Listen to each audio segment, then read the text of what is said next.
Hey guys, so it's the end of day 13th, and today was a pretty interesting day. I realized yesterday that I had some plot changes that I needed to make, and some things that I needed to fix and work out and get clear in my head. Normally with Nano, I wouldn't have taken time away from writing to pursue the plot structure, but with this particular story, I knew that it would be important enough to what I was writing now and what I would be writing later that I really needed to work it out. I was keeping the reader in the dark about one of my character's emotions and what he was going through, and I realized that that was not a good thing, and the reader really needed to know what was going on in his head because it just made everything make so much more sense.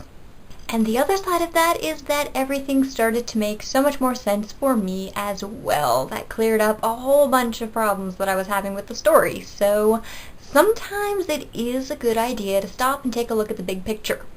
And so I started off doing that today, and I actually didn't even start writing until around 3 o'clock. Usually when I start that late, I do not get much written, but I was so enthused with all of the stuff that I had figured out today and the stuff that I had put together that I had 4 clear scenes that I knew I wanted to write, and I got through 2.5 of them, and I finished off at 5,000 words for the day, so yay! So day 14 was pretty uneventful. I managed to get my word count and a little above my word count, but I just wanted to mention how awesome I think writing is in general.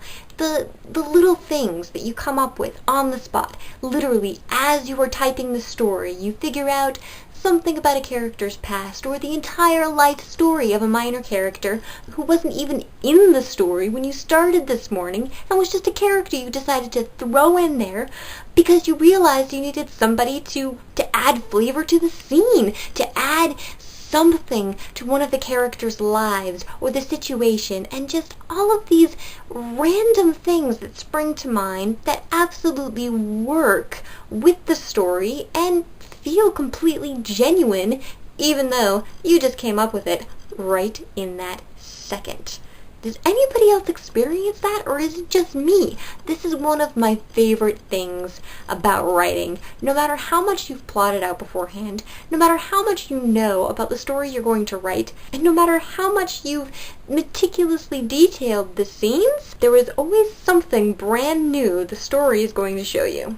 So today is the 15th day of NaNoWriMo, and I hit the 50,000 word mark.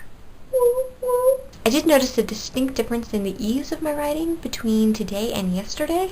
Yesterday it was a lot easier, and I think that's because I was rooting around with the plot a lot, trying to figure out how everything fit together, and I had figured out 4 different scenes, like the distinct scenes that I wanted to write that day, and I wrote them. And today I did not do that. I didn't have the distinct scenes in mind, so I was kind of lolling around trying to figure out what I was going to write for the day, trying to figure out where I was going. So I think I'm going to start doing that before I start my daily writings. I'm going to start looking into the plot and where the story is and figure out exactly which scenes I want there. It might help. It might slow me down. I can only know by trying. Hey guys, it is day 17, and I managed to write over 5,000 words today. Woohoo! I know, pretty cool, right? I also just got this in the mail. This is the magazine that just published my short story last month. It is called To Slay a Dragon, being an instructive guide as told by the misadventurous knight Sir Roland Springsfield. You can see my name right there down at the bottom. You can find that in the October issue of Bards and Sages Quarterly. They also had a Reader's Choice Award, and they voted me Author of the Year, if you didn't know that. It's awesome! So, I hope everybody's week 3 is going well so far. Hey guys, it's day 18, and today was a completely abnormal day. I spent most of the day out shopping for Hanukkah gifts and birthday gifts for people, so I spent most of my day out of the house without any time to write, and I actually did not even start writing until 8:30 tonight. So it wasn't a stellar day by any means, and I have a pounding headache, which doesn't make it any better. But on the bright side, I did decide to get myself a little reward for hitting 50,000 a couple of days ago.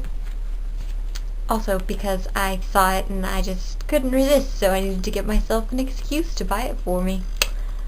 I think it's pretty awesome. Hey guys, so it is day 19 today, and at about week 3, it always seems like my story starts to lose some of its steam, and apparently this year it was no different. I did figure out this week that sitting down before I actually start writing and looking through some of my notes and deciding which scenes I'm going to write actually helps quite a bit in focusing me and so avoiding writer's block. But I figured out that another one of my problems was that I have 2 different major storylines in my story. The murder investigation, which I already plotted out, and then the personal issues of my different characters, which I figured I would just toss in along the way. Well, one of these sidelines for the whole personal issues is with my ghost and his regrets of life, and I want those to be much more central to the storyline than they have been, and so I've been having a hard time meshing those 2 plot lines together. I wound up writing them separately. So I have like these scenes for the emotional side of the story, and then I have scenes for the investigation side of the story, and they are completely separate and out of context, and I haven't quite figured out yet how they're going to mesh together. So editing this story is going to be fun. I'm going to have to figure out how to weave everything together. But I did manage to do successful writing today. And I can't believe that I forgot to mention this yesterday. But I got a fortune cookie yesterday. And you know how fortune cookies are always so... they're always very generic. They can kind of apply to almost anybody. So this is the fortune cookie that I got yesterday. You have a charming way with words and should write a book. I'm not even kidding. This was in my fortune cookie. Not my mother's, not my dad's, not my sister's. Mine. Talk about perfection. So I figured some of you might be curious as to this background picture, and this is actually a very large mural that my sister made for me for my birthday last year. There's a whole bunch of superheroes and awesome buildings. You can see Wayne Tower right over there. And this one here I like to call the Baxter Building because, I don't know, it just reminds me of the Baxter Building. That's supposed to be the Avengers Tower. Just a lot of really fun stuff. And the insignias that go with it. So, if anybody was curious, that is what that picture is.